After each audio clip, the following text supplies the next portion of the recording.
حضرت عبداللہ ابن عباس رضی اللہ تعالیٰ عنہ فرماتے ہیں کہ نبی پاک صلی اللہ علیہ وسلم نے میری تربیت فرمائی۔ محبوب پاک نے فرمایا، عبداللہ رضی اللہ تعالیٰ عنہ یاد رکھنا، یہ نوجوان دوست میری بات سن لیں، پریشان لوگ میری بات لکھ لیں، جن کے پاس قوت فیصلہ نہیں وہ اس بات کو لکھ لیں۔ حضرت عبداللہ ابن عباس فرماتے ہیں کہ میرے نبی پاک نے مجھ سے فرمایا تھا، عبداللہ سن لو، اگر ساری دنیا کے لوگ مل کے تیرا کوئی نفع کرنا چاہیں تو کر نہیں سکتی جب تک میرے رب کی رضا نہ ہو، اور فرمایا ساری دنیا مل کے تیرا کچھ بگاڑنا چاہیں تو عبداللہ بگاڑ نہیں سکتی جب تک رب کریم کی حکمت کا تقاضا نہ ہو۔ لوگوں سے ڈرنا، لوگوں کی طرف دیکھنا،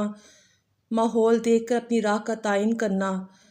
ہر بندے کے خیالات کے مطابق ڈھلنے کی کوشش کرنا، فلاں ناراض نہ ہو جائے، فلاں ناراض نہ ہو جائے، اور جس نے ہونا ہے ہو جائے، بس رب رسول ناراض نہ ہو۔